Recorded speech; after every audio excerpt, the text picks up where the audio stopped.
जय गुरु जी, शुक्राना गुरु जी। गुरु जी के चरणों में मेरा कोटि कोटि प्रणाम और गुरु जी की सारी संगत को जय गुरु जी।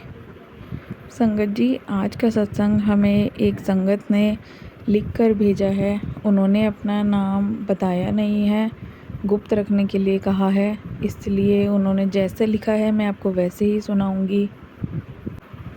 उससे पहले संगत जी, अगर आप हमारे चैनल पर नए हैं तो हमारे चैनल को सब्सक्राइब कीजिए और कमेंट बॉक्स में जय गुरु जी ज़रूर लिखिए। तो चलिए संगत जी, सत्संग स्टार्ट करते हैं गुरु जी के मंत्र के साथ। आप भी हमारे साथ करिए। ओम नमः शिवाय, शिव जी सदा सहाय। ओम नमः शिवाय, गुरु जी सदा सहाय। ओम नमः शिवाय, शिव जी सदा सहाय। ओम नमः शिवाय, गुरु जी सदा सहाय।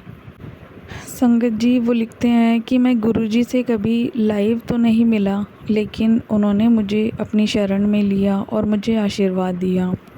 मुझे बार बार एक बुरा सपना आता था और उसे मैं पूरे दिन सोचता रहता था और मुझे वो डराता था। लेकिन एक रात मैं उसी बुरी सपने को देख रहा था जब मैंने गुरुजी को देखा। गुरुजी मेरे सपने में आए। वो मेरे पास आए और कुछ देर तक मुझसे बातें की और सपना ख़त्म हो गया।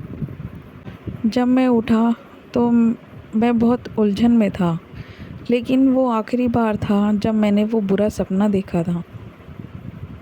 उसके बाद मुझे आज तक वो सपना दोबारा नहीं आया। अब बहुत साल हो गए हैं और मैं शांति से सोता हूँ। उसके बाद से मुझे लगता है कि सपने में दर्शन और टेलीपैथी का भी कुछ अर्थ होता है। मैं बाहर रहता हूँ, जबकि मेरे माता पिता और मेरा परिवार भारत में रहते हैं। एक बार मुझे टेलीपैथी हुई रात में कि मैं गुरुजी के पास बैठा हूँ और वो मुझसे बात कर रहे हैं। उन्होंने कई बातें कहीं, लेकिन जब मैं उठा तो मुझे केवल एक ही बात याद थी कि उन्होंने मुझसे कहा था कि एक महिला टैक्सी में मुझसे मिलने आएगी। उन्होंने मुझे टैक्सी का नंबर भी दिया। जब मैं सुबह उठा तो मुझे ये सब अटपटा सा लगा। मुझे टैक्सी का नंबर तो याद नहीं था, लेकिन जो भी याद था वो मैंने एक डायरी में लिख लिया। कुछ साल बाद ऐसा हुआ कि मेरे और मेरे परिवार के बीच संबंध ख़त्म हो गए, जबकि इसमें किसी की भी कोई गलती नहीं थी।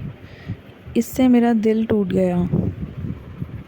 फिर एक दिन मेरी नज़र उस डायरी पे पड़ी जिसमें मैंने उस टेलीपैथी के बारे में लिखा था।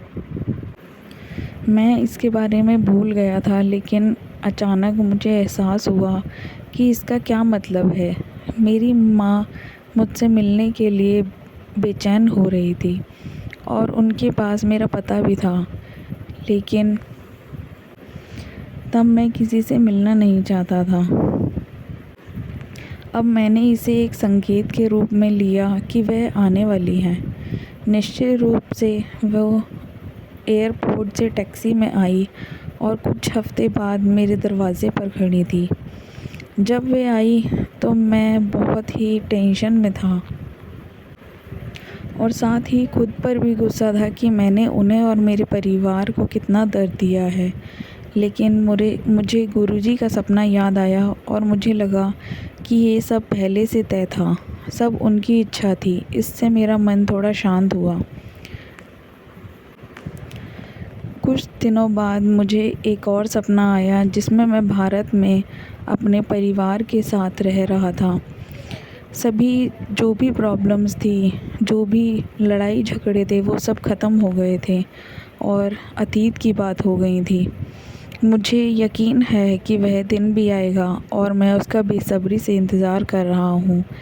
गुरुजी महाराज हमें ऐसे तरीक़ों से आशीर्वाद देते हैं जो भ्रमित करने वाले और यहाँ तक कि दर्दनाक लगते हैं, लेकिन कभी कभी जब हम पीछे मुड़कर देखते हैं तो हम देखते हैं कि उन्होंने हमारे जीवन और हमारे आसपास के लोगों के जीवन में कितने बड़े बदलाव किए हैं। जय गुरु जी, शुक्राना गुरु जी, अनंतम अनंतम शुक्राना गुरु जी। संगत जी, अगर मुझसे कोई पढ़ने में भूल हो गई हो तो मुझे माफ़ कर दीजिएगा। संगत जी ऐसे ही और भी सत्संग सुनने के लिए आप हमारे चैनल को सब्सक्राइब कीजिए। जय गुरु जी।